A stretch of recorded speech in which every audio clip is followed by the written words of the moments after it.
1 hour later.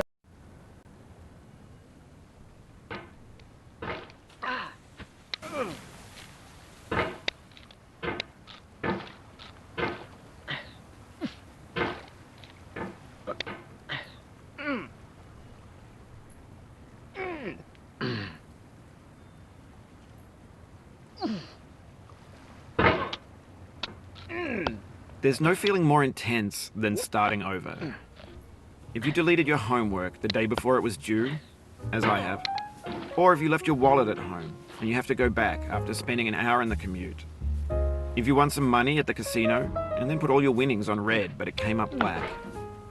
If you got your best shirt dry cleaned before a wedding and then immediately dropped food on it.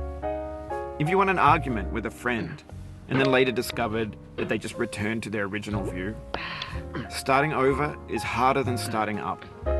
If you're not ready for that, like if you've already had a bad day, then what you're about to go through might be too much. Feel free to go away and come back.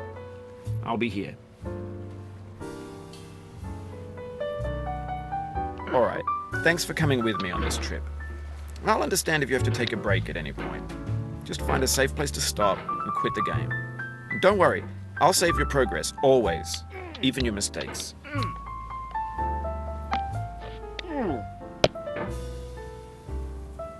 This game is a homage to a free game that came out in 2002, titled Sexy Hiking. The author of that game was Jazuo, a mysterious Czech designer who was known at the time as the father of B games. And B games are rough assemblages of found objects. Designers slap them together very quickly and freely, and they're often too rough and unfriendly to gain much of a following. They're built more for the joy of building them than as polished products. In a certain way, Sexy Hiking is the perfect embodiment of a B game. It's built almost entirely out of found and recycled parts, and it's one of the most unusual and unfriendly games of its time. In it, your task is simply to drag yourself up a mountain with a hammer. And that act of climbing, in the digital world or in real life, has certain essential properties that give the game its flavor. No amount of forward progress is guaranteed. Some cliffs are too sheer or too slippery, and the player is constantly, unremittingly in danger of falling and losing everything. Anyway, when you start Sexy Hiking, you're standing next to this dead tree that blocks the way to the entire rest of the game. It might take you an hour to get over that tree, and a lot of people never got past it.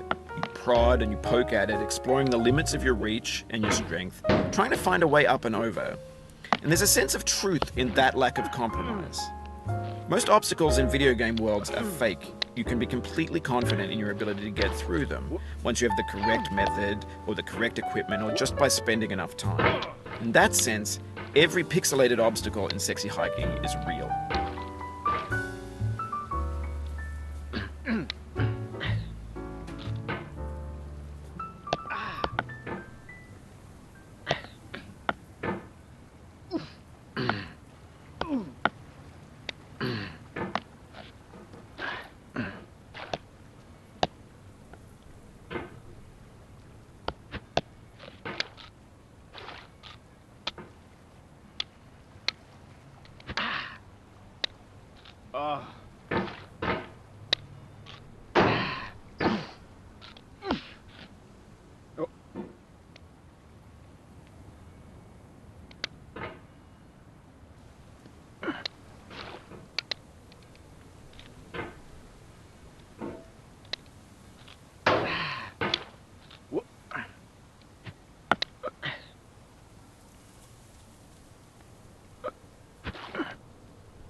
The obstacles in sexy hiking are unyielding, and that makes the game uniquely frustrating.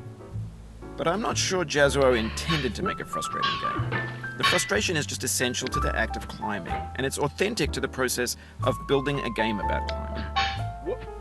A funny thing happened to me as I was building this mountain. I'd have an idea for a new obstacle, and I'd build it, test it, and it would usually turn out to be unreasonably hard. But I couldn't bring myself to make it easier. It already felt like my inability to get past the new obstacle was my fault as a player rather than as a builder. Imaginary mountains build themselves from our efforts to climb them, and it's our repeated attempts to reach the summit